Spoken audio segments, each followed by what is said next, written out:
갈라디아서 4장 8절에서 11절까지의 말씀 다 찾으신 줄 알고 제가 봉독하겠습니다. 그러나 너희가 그때에는 하나님을 알지 못하여 본질상 하나님이 아닌 자들에게 종노릇하였더니 이제는 너희가 하나님을 알 뿐 아니라 더욱이 하나님이 아신 바 되었거늘 어찌하여 다시 약하고 천박한 초등학문으로 돌아가서 다시 그들에게 종노릇하려 하느냐. 너희가 날과 달과 절기와 해를 삼가 지키니 내가 너희를 위하여 수고한 것이 헛될까 두려워하노라. 아멘. 저는 오늘 기노스코라는 제목으로 함께 말씀을 나누려고 합니다. 제목을 한번 띄워주실까요? 네, 이사가 문자가 써있죠? 헬라어입니다. 웬간하면 원어를 쓰지 말아야 한다는 것이 우리가 신학교 때 배우는 것입니다. 근데 원어의 뜻이 굉장히 중요하기 때문에 제가 처음으로 제목을 한번 넣어봤습니다. 네, 이제 없애주시고요. 저 헬라어 기노스코라는 뜻은 알다라는 뜻입니다. 영어로는 to know라고 되어 있어요. 하나님의 자녀들은 하나님을 알 뿐 아니라 또한 더욱이 하나님이 아신 바 된 그러한 존재라는 것을 여러분들이 아시기를 원합니다.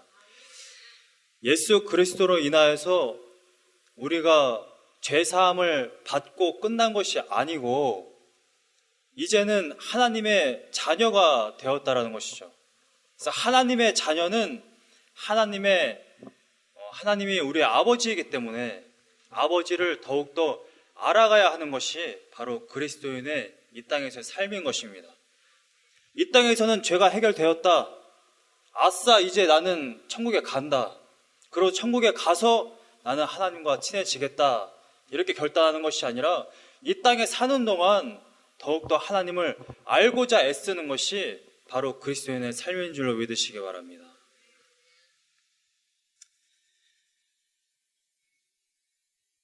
1주, 2주, 3주 동안 상속자라는 제목으로 지금 말씀을 나누고 있는 것입니다.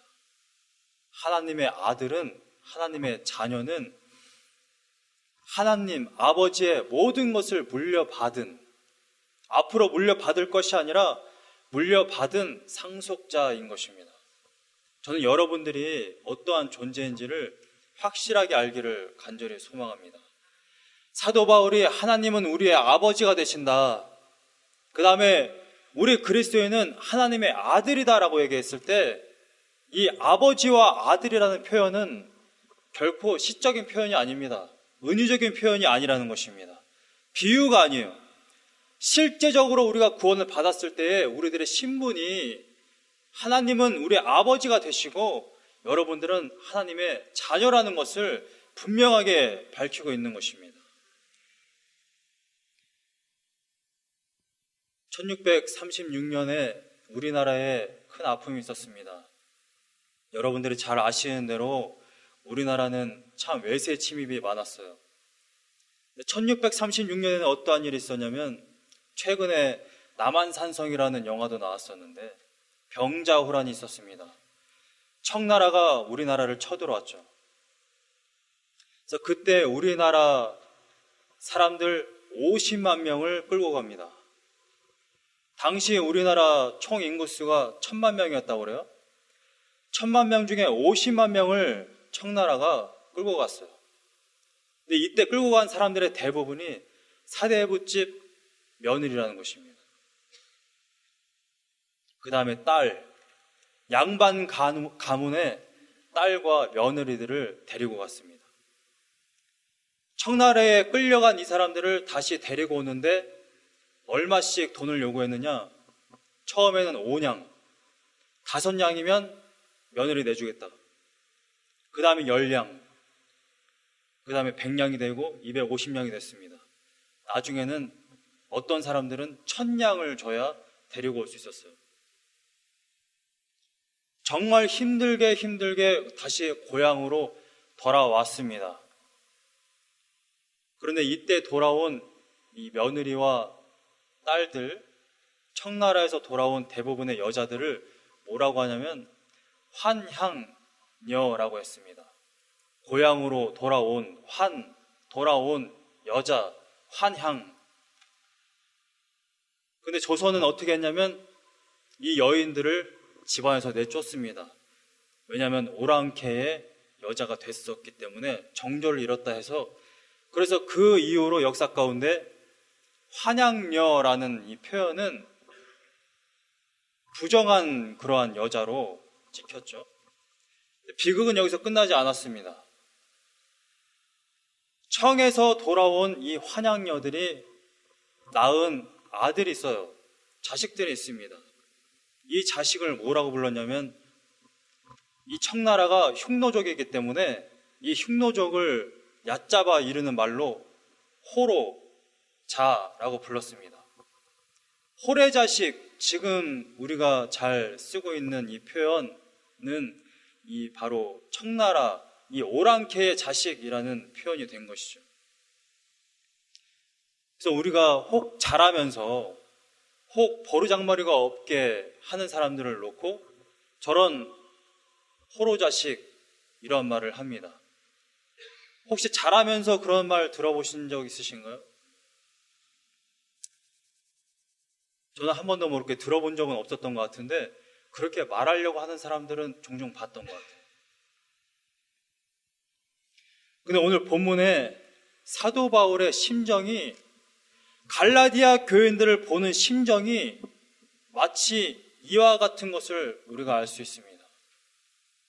분명히 예수 그리스도를 영접하고 하나님의 아들이 되었는데 아버지가 없는 것처럼 살아가는 갈라디아 교인들의 모습을 지금 보고 있는 거예요. 그래서 너희들은 왜 아버지가 있는데 호로자식처럼 사느냐, 이것을 말하고 있는 것입니다. 제가 지어낸 말이 아니에요. 4장 11절을 보시면 사도 바울이 이러한 표현을 씁니다. 내가 너희를 위하여 수고한 것이 헛될까 두려워하노라.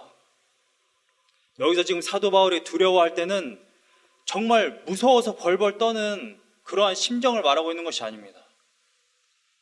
예수 그리스도를 영접하고 예수 그리스도와 연합되어 살아가야 할 갈라디아 교인들이 아버지가 없는 것처럼 그냥 아버지 안에서 자유를 누리고 아버지 안에서 그 사랑을 느끼고 아버지와 같이 살아가면 되는데,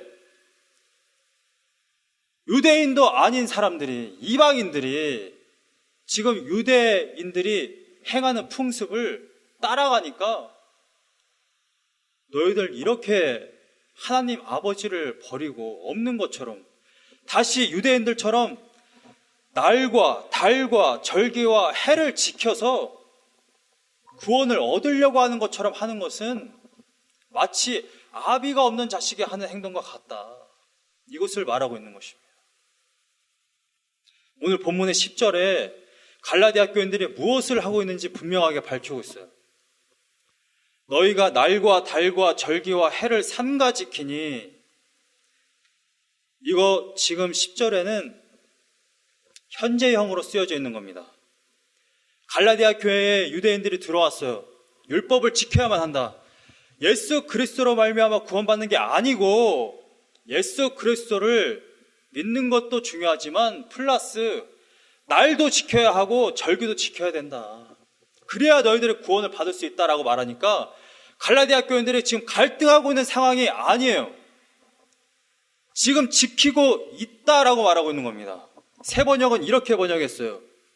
지키고 있으니, 현재형입니다. 갈라디아 교인들은 지금 고민하고 있는 상황이 아니에요. 율법을 지켜야 되나? 아니야, 사도 바울이 예전에 우리한테 와서 했던 복음은 이게 아닌데 우리가 좀 고민을 해봐야 되지 않나? 우리가 좀 기도를 해봐야 되지 않나? 그런 상황에서 사도 바울이 이 편지를 쓴 게 아닙니다. 이미 지키고 있다라는 거예요. 그래서 9절의 말미를 보면 사도 바울이 이렇게 말하고 있는 것입니다. 어찌하여 다시 약하고 천박한 초등학문으로 돌아가서 다시 그들에게 종노릇하려 하느냐. 지금 사도 바울이 왜 율법이라는 표현을 쓰지 않고 초등학문이라는 표현을 쓰냐면, 갈라디아 교인들은 유대인들이 아닙니다. 율법과 상관이 없는 자들이에요. 그런데 하나님을 모를 때는 8절에 보면 하나님을 모를 때 이들이 무엇을 섬겼느냐? 우상을 섬겼다는 것입니다. 귀신을 섬겼어요. 그런데 지금 10절에서 다시 유대인들의 날과 달과 절기와 해를 지키는 이 행위가 마치 하나님을 모를 때에 너희들이 귀신을 섬길 때의 그 모습과 똑같은 거다. 너희들은 이미 예수 그리스도로 말미암아 구원을 받았는데 왜 다시 귀신을 섬기던 때와 똑같은 행동을 하느냐, 이것을 말하고 있는 것입니다. 현대의 많은 그리스도인들이 교회에 들어왔지만 절이 아니라 교회라는 건물만 바뀌었을 뿐 교회에 들어와서 똑같은 귀신을 섬기던 때와 똑같은 행위를 할 때가 굉장히 많다라는 것입니다. 갈라디아 교인들만의 문제가 아니라는 것이에요. 여러분, 하나님을 모르던 때와 하나님을 알고 있는 지금은 완전히 달라져야 하는 것이 정상적인 겁니다. 우리가 하나님을 알고 있음에도 불구하고 예수 그리스도로 말미암아 구원을 받았다라고 믿음으로 선포를 했음에도 불구하고 여전히 하나님을 모르던 때와 똑같이, 내가 귀신을 섬기던 때와 똑같이, 우상을 섬기던 때와 똑같이 이미 아버지로부터 모든 상속을 받았음에도 불구하고 여전히 복을 구하고 명예를 구하고 이 땅의 모든 소욕을 얻기 위해 애쓰는 그러한 모습은 아버지가 없는 자식처럼 사는 것과 똑같다라는 것입니다. 저희 부모님과 장모님이 오셨는데 오시기에 이미 몇 주 전부터 저희가 계속해서 말씀을 드렸어요. 아무것도 들고 오실 필요 없습니다. 음식도 가져오실 필요 없고 그냥 오시면 됩니다. 근데 저희가 시카고에 모시러 갔잖아요. 깜짝 놀랐어요. 이민 가방이 3개에 슈트케이스가 도대체 여기에 뭘 들고 오셨는지 잘 모르겠어요. 제가 도대체 왜 이렇게 많이 들고 오셨냐 그러니까 저희 장모님이 이런 얘기를 했습니다. 부모 마음은 그런 것이 아니라네.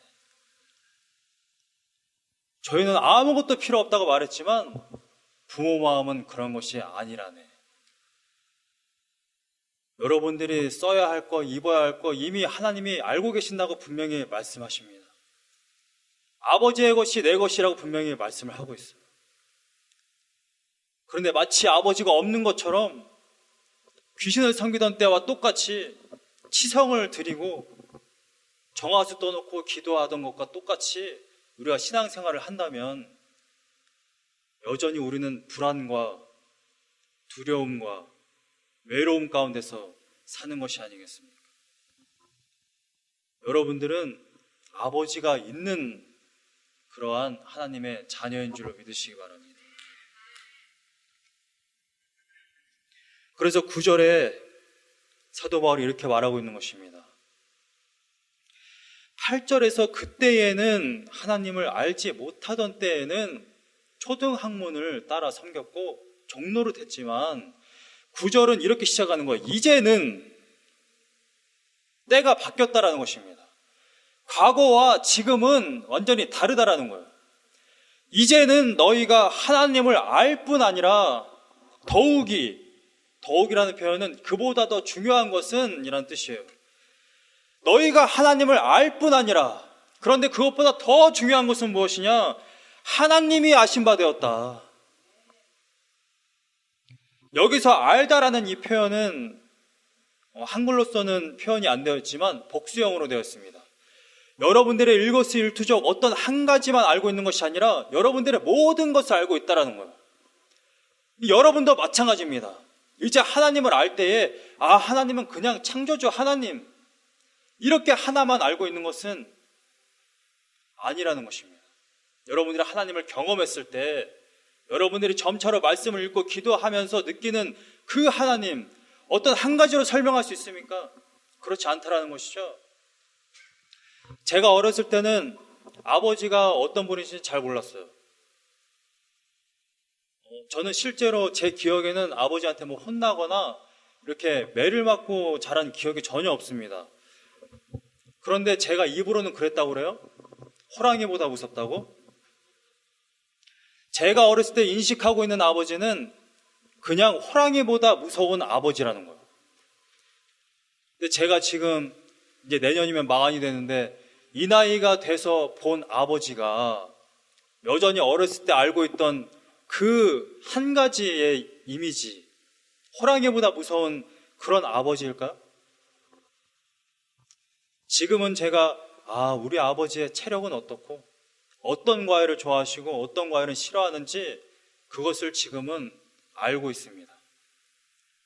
작년보다 오늘 더 알아요.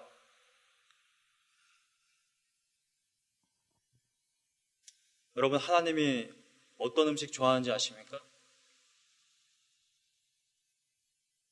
하나님이 뭐 어떤 음식을 좋아하고 싫어하거나 하시지 않으시겠죠. 근데 여러분들에게 그러한 관심이 있냐는 거예요. 내가 하나님 앞에 잘 보이기 위해서 날과 달과 절기와 해를 삼가 지키는, 여기서 삼가 지킨다라는 것은 주의 깊게 관찰하다라는 뜻입니다. 갈라디아 교인들이 유대인들이 행하는 그 행습을 정말 주의 깊게 관찰해서 그걸 똑같이 따라 했다라는 거예요. 그런데 이런 행위가 중요한 게 아니라 나의 마음이 하나님을 향하고 있냐는 겁니다. 내 아버지가 무엇을 좋아하는지 관심이 있고 없고에 따라 내가 아버지를 사랑하는지 안 사랑하는지를 알듯이 여러분들이 정말 하나님을 사랑해서 하나님께 관심이 있냐는 것입니다. 하나님의 말씀을 듣기 원하고 하나님께 나의 하소연과 나의 아픔을 말하기 위해서 기도하고 하나님을 매 순간마다 찾고 그러한 신앙생활을 하고 있느냐 하는 것이죠. 누가복음 10장을 보면 이러한 내용이 있습니다. 함께 찾아보실까요? 누가복음 10장 38절에서 42절까지의 말씀을 보면 예수님이 어느 날 길을 가시다가 마르다라 이름하는 한 여자의 집으로 들어가게 됩니다. 마르다라는 여자가 어떻게 했느냐? 38절을 보면 예수님을 영접했다라고 이제 기록을 하고 있습니다. 그런데 예수님이 들어오셨을 때 이 집에는 두 자매가 있었죠. 마르다와 마리아가 있었습니다. 그런데 동생인 마리아는 예수님이 들어오시자마자 예수님의 발치 앞에 앉아서 예수님이 말씀하시는 것을 듣습니다. 그런데 마르다는 예수님을 영접하고 난 이후에 좋은 음식을 대접하기 위해 분주하게 일을 합니다. 여기서 마르다의 행위는 잘못되었다라고 말하고 있는 것은 결코 아닙니다. 똑같이 마르다도 예수 그리스도를 영접하기 위해서 예수님을 영광스럽게 하기 위해서 지금 일을 하고 있는 거예요. 그런데 예수님은 마리아에게 초점을 두십니다. 마르다는 자기가 일을 하다가 결국 자기의 동생을 비난합니다. 40절을 보실까요? 마르다는 준비하는 일이 많아 마음이 분주한지라 예수께 나아가 이르되, 예수님을 영접하고 예수님께 자기의 동생을 지금 이루고 있는 거예요. 고발하는 겁니다. 주여, 내 동생이 나 혼자 일하게 두는 것을 생각하지 아니하시나이까? 자기 동생을 고발할 뿐만 아니라 예수님을 지금 핀잔하고 있는 거예요. 아니, 예수님, 랍비여, 선생이여, 지금 내가 바삐 움직이는 것을 보지 못하십니까? 오히려 예수님을 핀잔하고 있어요, 마르다는. 정말 마르다가 예수님을 영접하는 마음으로 예수님을 지금 집안에 받아들인 것입니까? 그리고 이어서 마르다는 이렇게 얘기하죠. 내 동생이 나 혼자 일하게 두는 것을 생각하지 아니하시나이까 그를 명하사 나를 도와주라 하소서. 내 동생이 지금 가만히 있습니다. 일은 안 하고. 주님, 내 동생한테 말해서 나를 도와주라고 말을 하게 해 주시옵소서. 이렇게 기도하고 있는 겁니다. 그런 41절에 예수님은 이렇게 얘기합니다. 주께서 대답하여 이르시되 마르다야 마르다야, 두 번을 부릅니다. 두 번은 항상 강조를 얘기하는 것이죠. 내가 많은 일로 염려하고 근심하나 42절에 몇 가지만 하든지 혹은 한 가지만이라도 족하니라. 왜 이렇게 많은 일을 하냐? 내가 지금 이 집에 들어온 목적이 먹고 마시기 위해서냐? 그 정도면 됐다. 와서 내 옆에 있어라. 마리아는 이 좋은 편을 택하였으니 빼앗기지 아니하리라. 마르다는 예수님께 분명하게 얘기했어요. 내가 지금 바쁘니까 주님, 내 동생에게 명해서 나를 도와주게 하십시오 라고 얘기했더니 예수님은 반대로 얘기하는 거예요. 마리아가 지금 내 앞에 있는 것은 좋은 것을 택했다. 그는 지금 너를 도와주러 갈 수 없다. 근데 우리는 실제로 신앙생활을 하다 보면 예수님께 나와서 하나님을 바라보고 하나님 안에서 자유를 누리고 위로를 받고 주님께 나아가기보다 더 분주하게 마르다처럼 신앙생활을 하는 모습이 더 많은 것 같습니다. 신앙생활은 그러한 것이 아니라는 것이죠. 교회에 오자마자 대부분의 신앙인들은 성전에 와서 하나님께 기도합니다. 기도를 왜 할까요? 하나님께 지금 나아가는 그러한 시간을 갖기 위해서 기도하는 것이죠. 그런데 어떤 분들은 교회에 왔음에도 불구하고 성전에 와서 먼저 기도하기보다 일을 하는 사람들이 더 많습니다. 여러분, 여기는 회사가 아닙니다. 종과 주인의 관계는 마치 직장 상사와 부하의 관계와 같아요. 여러분, 하나님이 여러분들의 상사입니까? 하나님께 잘 보이기 위해서 일을 해야 하는 것인가요? 그렇지 않다라는 것입니다. 여러분은 일을 하지 않아도 하나님께 모든 것을 부여함 받는 하나님의 자녀인 것입니다. 여러분들은 일을 해야 하는 자들이 아니라는 것입니다.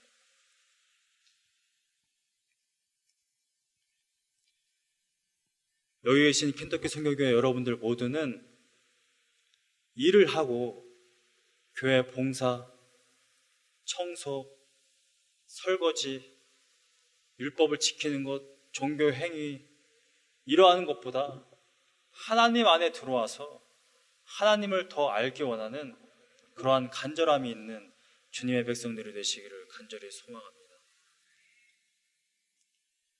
하나님을 안다라는 것은 이 기노스코라는 이 뜻은 지식적으로 아는 걸 말하는 것이 아닙니다.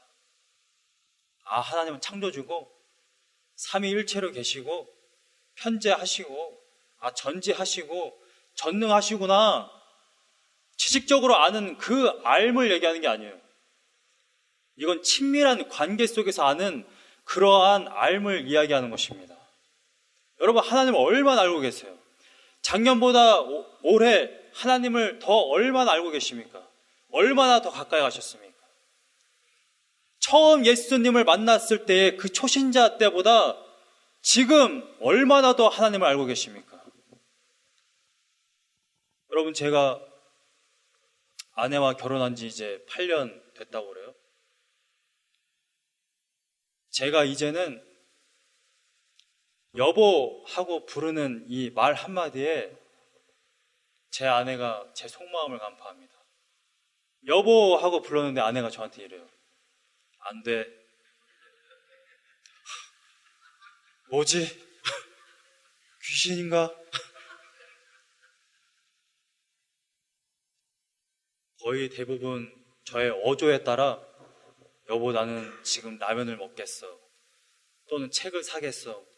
이러한 뜻인데 이거를 거의 간파합니다. 저는 여러분들이 초신자 때처럼 신앙생활을 막 시작했을 때에 하나님을 알고 있던 그때보다 오늘, 지금, 그리고 내일 더 하나님을 알아가고 더욱더 사랑하게 되는 주님의 자녀들이 되시기를 간절히 소망합니다.